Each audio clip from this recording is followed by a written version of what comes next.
Good afternoon, everybody. I'm Brother T, a Freemason and cigar enthusiast with VCR, and we got the tapes rolling on another cigar review video for you folks. Today, we're going to be smoking the Arturo Fuente Hemingway work of art Maduro.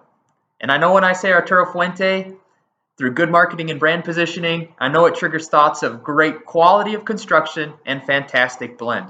It's been my experience that they deliver. Initial impressions, it's perfectly symmetrical. It has a firm yet spongy pack. It has a very rich, almost oily wrapper. It's dark walnut in color with invisible seams. It has a slight tooth, a pointy cap, and a foot tip. Pre-light aroma, it's a rich golden raisin. Not as earthy and certainly more sweet than what a traditional raisin would be. Earth, slight hay, and a very subtle floral quality.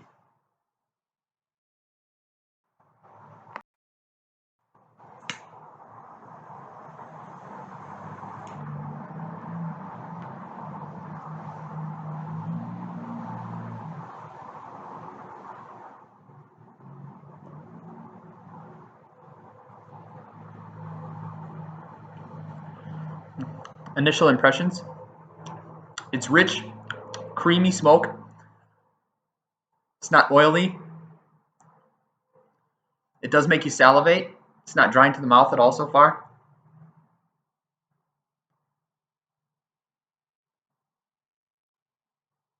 There's a wood there, slight earth, and a subtle dry fruit sweetness.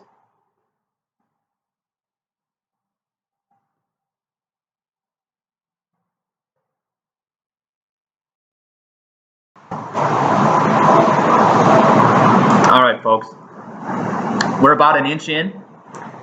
That dried fruit note that we had at the beginning has kind of fallen away, which I think you get when you have a tipped foot like that. It creates a dynamic experience off the get-go, something with a little lighter body, an opportunity for the more nuanced flavors of the blend to come through.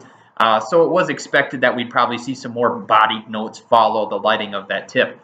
Primary notes right now that we experience are going to be earth,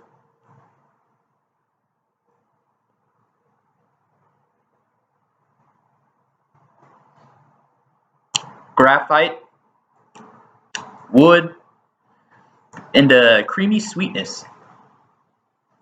The band is what you would come to expect from Arturo Fuente.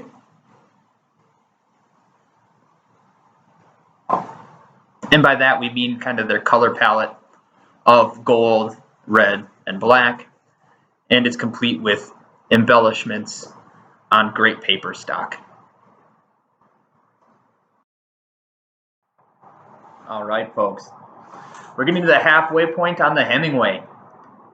And so far, we have earth, wood.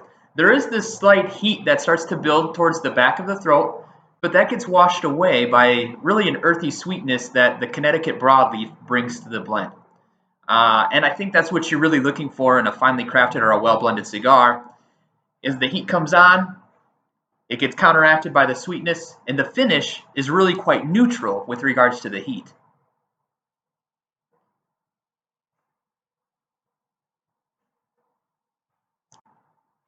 Some quick facts about the blend is that it uses a Connecticut broadleaf wrapper and then Dominican binder and filler, which isn't all too uncommon for Arturo Fuente.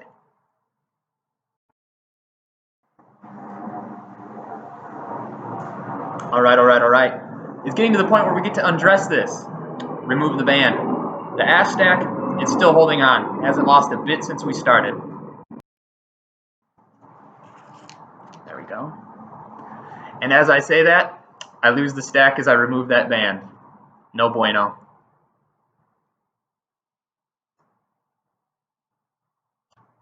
Note right now, earth, nut,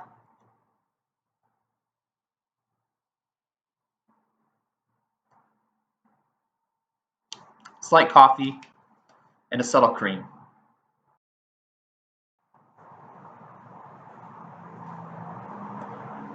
All right, everybody. Coming to the close on this smoke, and the last notes that we're getting are a musty wood, earth, a very forward nut,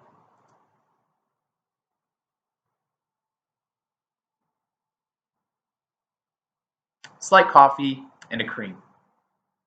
Construction so far has been fantastic. I feel like the ash stack would have held on to the last jaw if I wasn't so clumsy.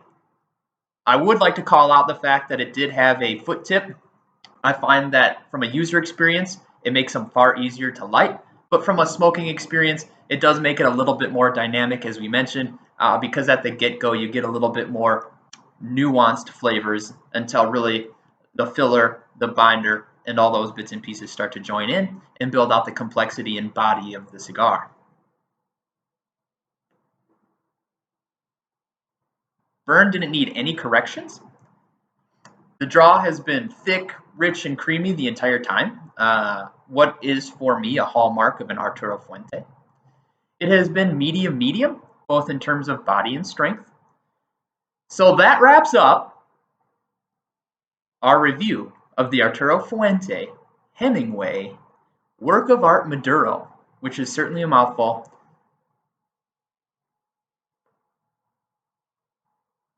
This is Brother T with VCR, and until we see each other again, smoke 'em if you got 'em.